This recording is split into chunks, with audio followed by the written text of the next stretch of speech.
तारीख को। भाई जय श्री राम, जय गौ माता की, भारत माता की जय। जिस तरीके से हम भारत के अंदर देखने कि राम और कृष्ण की भूमि में एक बकफ बोट नाम का एक कंपनी ऑपरेट हो रही है जो कांग्रेसियों की बनाई हुई है, बकफ बोट।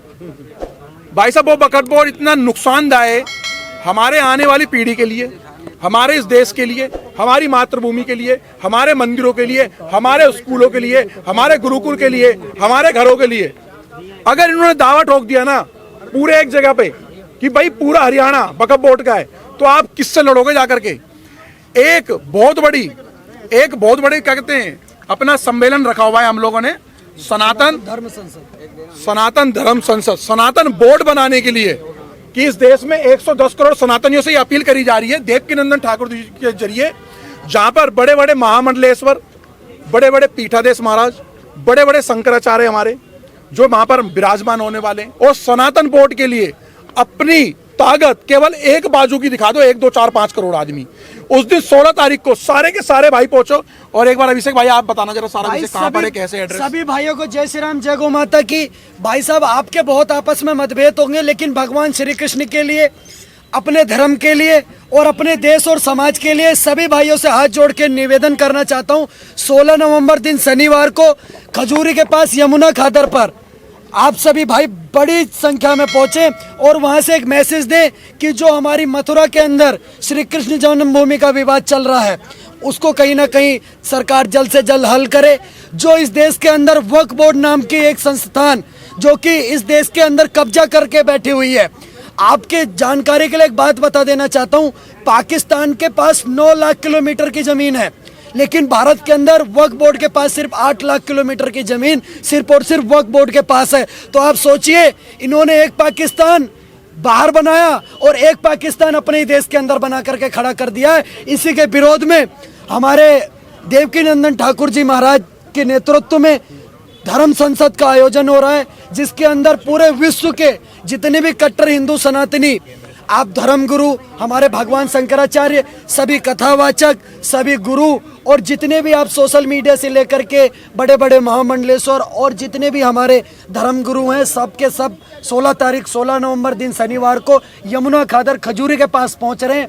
और आप सभी भाइयों से मैं अनुरोध करना चाहता हूं कि अभी समय है, यही समय है, सही समय है और भारत और सनातन का अनमोल समय है। आज जाग जाइए, नहीं तो फिर आपके आने वाली पीढ़ियां आपको कोसेंगी, आपको गाली देंगी कि 16 नवंबर को अगर आप इकट्ठा हो जाते और सही मैसेज भारत की सरकार को दे देते और इन वक्फ बोर्ड के चुनिंदे कुछ नुमाइंदारों को अगर सही मैसेज दे देते, तो आज हमारी जमीनों पर कब्जा नहीं होता। आज हमारे भगवान श्री कृष्ण जी को अपने जन्मभूमि पर मंदिर बनाने के लिए इतने सालों का वनवास नहीं झेलना पड़ता। ये धरती किसकी है? ये राम और कृष्ण की धरती है, लेकिन फिर भी अगर श्री कृष्ण जी को उनके मंदिर बनाने के लिए अगर संघर्ष करना पड़ रहा है, तो कहीं ना कहीं पूरे 110 करोड़ हिंदुओं के लिए बहुत शर्मनाक बात है। और पता है वहां पर बहुत सारी बातें होगी, वहां पर बात होगी जैसे मेवात के अंदर किस तरीके से अभिषेक और हमारे इन भाई और एक पुलिसकर्मी को दर्दनाक मौत दी गई, उसकी भी बात वहां पर होगी। हमें यूनाइटेड एक साथ रहना है, बात होगी हमारे, समझ गए भाई साहब, समझ गए भाई साहब, 15 मिनट देने वाली धमकी, समझ गए भाई साहब। इसने फिर दोबारा धमकी दी है 15 मिनट। भाई साहब कन्हैया लाल जी की हत्या किसने करी थी? किसने करी थी भाई साहब? सोचो आने वाले, ये देखो भाई साहब, अवैध तरीके से सुप्रीम कोर्ट की धज्जियां उड़ाई जा रही है 5 टाइम के अजान के जरिए। सुप्रीम कोर्ट की गाइडलाइन है, जितने आपके मिक्सी ग्राइंडर होना चाहिए ना, उतनी आवाज होनी चाहिए आपके माइकों की। भारत में जहां पर भी अजान होती है, आपको लगता है आपके बच्चों को डिस्टर्बिंग हो रही है, पढ़ाई में हो रही है, आपके घर में बड़े बुजुर्गों को हो रही है, आपको लग रहा है कि लाउड स्पीकर की आवाज ज्यादा है, तो अपने लोकल थाने में कंप्लेंट दो। 10 मिनट में पुलिस वाला संज्ञान लेगा और उस मौलाना पे और उस माइक भी उतरेंगे और उस पर एक एक्शन भी होगा, FIR भी दर्ज करवा सकते हैं, बहुत सिंपल, आराम से। क्योंकि ये लोग हमारे धर्म पे, हमारे देश पे, हमारी बहन बेटियों पे, हमारी आस्थाओं पे, सब पे ये लोग ना नजर बना के बैठे और सबकी हमारे सब पे भाई साहब बहुत ज्यादा गंदी भारत में कर रहे हैं। जैसे वो मौलाना रशीदी, सादी रशीदी मौलाना, उसने क्या बोला कि तुम 9 दिन व्रत रखते हो, उसके बाद बलात्कार करते हो। पहले ये बोर्ड दिखाओ, टाइमिंग ये एक बारी बोल दिया है, ये 16 दिसंबर को 1 बजे, 16 नवंबर को 1 बजे शनिवार है उस दिन। और ये लोकेशन बताओ, यमुना खादर खजूरी के पास 1 बजे सबने पहुंचना है। अब आरजे भाई बात डिस्क्रिप्शन में डाल देंगे, कोई बात ये आपको नहीं, आप बोलो अच्छी तरह पूरा बोलो, लिख कोई दिक्कत नहीं भाई, दिया, बोलो, अच्छे से बोलो, दिखा बोलो, लो बोलो, अपने ये बोलो, जितने कैमरे इसको फोकस करो सारे। डिस्क्रिप्शन में डाल ये देंगे भाई, जरूरी सारे है भाई, डिस्क्रिप्शन में डाल देंगे ये जरूरी है भाई। मैं सिर्फ इतना कहना चाहता हूँ, देखो एक मुख्यमंत्री जो मतलब 4 दशक पहले हमने एक नारा सुना था अशोक सिंघल जी के मुंह से, जो हमारे लिए बहुत परम पूजनीय है, जितनी वंदना की जाए उतना कम है। उन्होंने 4 दशक पहले एक नारा दिया था जय श्री राम का, जो रग रग में, रोम रोम में, दिल दिल में आज तक जिंदा है, और उसी की देन है कि राम मंदिर अयोध्या के अंदर बना है कि नहीं भाई? भाई दूसरा सवाल मैं आप सबसे करना चाहता हूं भाई, बाबर जब भारत आया तो बाबर कितने सैनिक लेके आया था?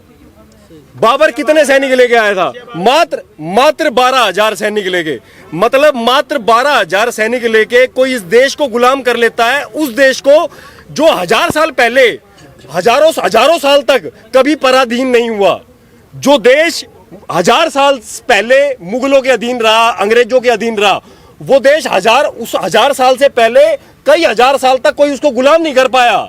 वो इतना वीर उस देश के अंदर, इतने भूमि में जन्म लिए, वो देश मात्र 12,000 सैनिकों लेके आता है कोई बाबर, और वो उसको गुलाम कर लेता हो, तो उसके पीछे कारण क्या है?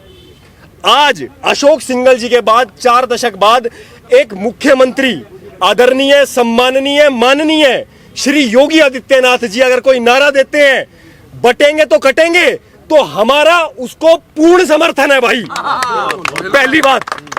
उसके बाद एक प्रधानमंत्री ये कहता है कि एक रहोगे तो नेक रहोगे, और उसके बाद कहा जाता है कि जो भी आज तक का जो भी मतलब हिंदुओं के लिए, वो या तो राष्ट्रीय स्वयंसेवक संघ की तरफ से कहा गया या विश्व हिंदू परिषद की तरफ से कहा गया। ये पहली बार ऐसा हुआ है कि किसी मुख्यमंत्री ने ये बात कही और उसके बाद इसको एक्सेप्टेंस दी हो सर संघ चालक मोहन, आदरणीय श्री मोहन भागवत जी ने इसको एक्सेप्टेंस दिया, किसका कोई विरोध नहीं हुआ। ठीक है, अब भाई मैं आपको तीसरी बात इस प्रोग्राम के समकक्ष रख के बात बताना चाहता हूं।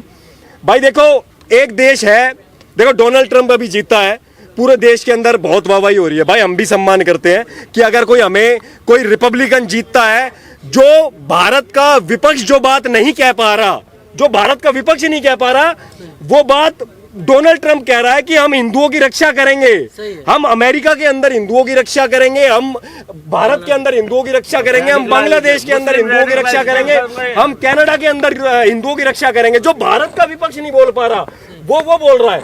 उसी देश में आज से देखो, हर देश के अंदर 2 चीज होती हैं, एक वो होती है जो बाहर से या कहीं से फंडिंग लेके चल रही होती है, उन्हें कोई मतलब नहीं होता, ना राष्ट्रवाद से, ना भारतीय, जैसे हमारी देश के, ना भारतीय संस्कृति से, ना सनातन धर्म से। वो चलाते हैं तो सिर्फ अपनी मौज मस्ती के लिए और एजेंडे के तहत काम करते हैं। ऐसे ही अमेरिका के अंदर था। 1960 के अंदर राजीव मल्होत्रा जी की एक किताब है ब्रेकिंग इंडिया, उसके अंदर उन्होंने मानचित्र दिया है, जिस मानचित्र के अंदर वो दिखाते हैं कि 1960 से अमेरिका और यूरोप के देश जो है वो इस षड्यंत्र को चला रहे हैं कि भारत को किस तरह से विभाजित करना है। और उन्होंने एक मैप बनाया हुआ है, जिस मैप के अंदर जम्मू कश्मीर एक अलग देश है, उसके अंदर पंजाब एक अलग देश है, नॉर्थ ईस्ट को अलग किया हुआ है, तमिलनाडु को अलग किया हुआ है। अब आप मेरे को एक बात बताओ भाई साहब, जब बांग्लादेश से शेख हसीना भगाई गई तो शेख हसीना ने इस एजेंडे को एक्सपोज किया है। कुकी लैंड, वो कहती है कि मेरे को इसलिए हटाया गया, इसका सबसे बड़ा कारण ये था कि जो वो एंटी अमेरिका में रहते हुए जो अपने देश के खिलाफ गतिविधियां करते हैं अपनी विचारधारा के अनुसार, वो कहती कि भारत के अंदर बांग्लादेश को मिला के, बर्मा को मिला के, तो म्यांमार हो गया, बर्मा को मिला के, बांग्लादेश को मिला के और नॉर्थ ईस्ट के मिजोरम, सिक्किम, नागालैंड, इनको मिला के एक कुकी लैंड बनाया जा रहा है, एक फुल क्रिश्चियन मेजॉरिटी स्टेट, मतलब एक अलग देश बनाया जा रहा है। जैसे पूर्वी तिमोर, जाले नगाम, इस तरह से एक अलग देश बनाने की साजिश है। तो भाई आप मुझे एक बात बताओ, कोई कुकी लैंड बना रहा है तुम्हारे देश में से काट के, कोई तुम्हारी मातृभूमि का जिसको तुम भारत माता बोलते हो, कोई उसका सिर अलग कर रहा है, कोई उसका हाथ अलग कर रहा है, कोई उसका पैर अलग कर रहा है। और भाई आप हो गया, आज भी आप अपनी जाति का गौरव सोच रहे हो। ये देश कितना था बड़े भाई, आप पत्रकार महोदय हो, बहुत इंटेलेक्चुअल श्रेणी में, मैं पत्रकारों का बहुत सम्मान करता हूं।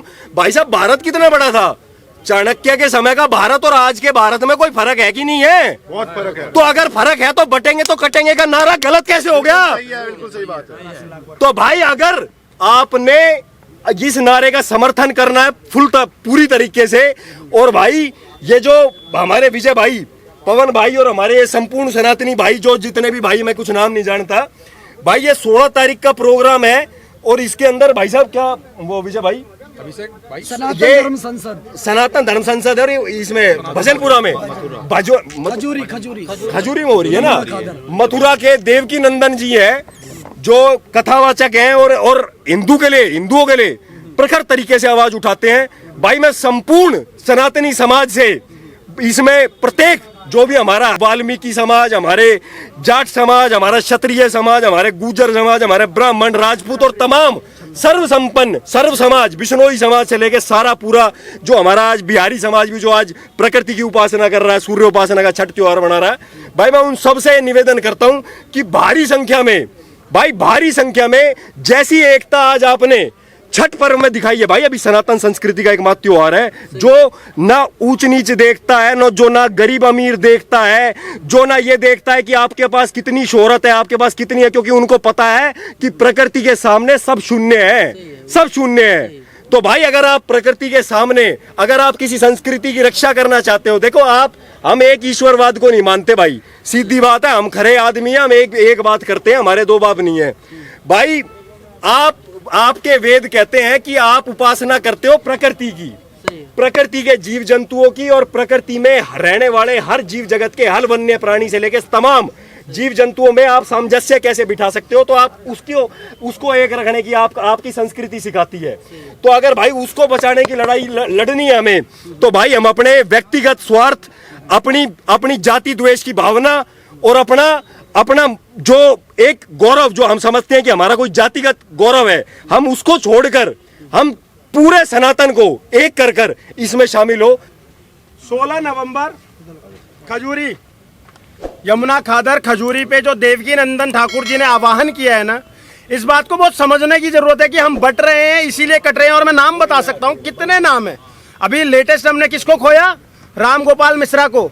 सिर्फ इसीलिए खोया क्योंकि हम एक नहीं थे, और जब हम बटते हैं तब हम कटते हैं। इसलिए इस बार इस संत का साथ देने के लिए जितना हो सके, जितनी ज्यादा संख्या में हो सके, वो सारे मेरे सनातनी शेर, मेरे सनातनी भाई, मेरी सनातनी बहनें वहां जरूर पहुंचे। हम लोग दिन रात एक कर रहे हैं सिर्फ एक चीज के लिए कि हमारा सनातन बचा रहे, और नहीं तो आप इनकी साजिशों को समझ रहे हो। ये लोग किस तरीके से कनाडा तक में हमारे मंदिरों पर हमला किया जा रहा है। अभी ओवैसी ने कल 15 मिनट के लिए बोला है, फिर से उसने 10 साल पुराना अपना बयान दोहराया है। इस देश के अंदर में कोई ओवैसी दोबारा ये औकात ना कर पाए, इसलिए हमें देवकी नंदन ठाकुर जैसे लोगों को, अभिषेक ठाकुर जैसे लोगों को, पवन केसर जैसे लोगों को, विजय कट्टर हिंदू जैसे लोगों को मजबूत करने की जरूरत है। और अगर आप ये नहीं करोगे तो कटते तो आए ही हो, कटते रहोगे। इसलिए बार बार बोलता हूं, एक हो जाओगे, एक रहोगे, नेक रहोगे, बटोगे कटोगे। जो योगी जी ने बोला है वो नारा आज वैश्विक नारा बन चुका है, वो सिर्फ भारत तक सीमित नहीं रह गया है। और उसी के तहत देखो हमारे हरियाणा के जाट भाइयों ने कनाडा के अंदर में क्या लटगाड़े हैं। ऐसे ही लटगाड़ना है हमें 16 नवंबर को। 16 नवंबर ये तारीख अपने कैलेंडर में नोट कर लो, अलार्म लगा लो, जो लगाना है वो लगा लो। 1 बजे यमुना खादर खजूरी पे पहुंचे। जो सही में सनातनी होगा वो जरूर समय निकाल कर पहुंचेगा। खुद ना पहुंच पाओ, अपने जानकार को भेजो, अपने भाई को भेजो, अपने बाप को भेजो, किसी को भेजो, लेकिन यहां जरूर जाओ, ये समर्थन दिखा दो। अगर हम एक रहेंगे तभी नेक रहेंगे। जय श्री राम।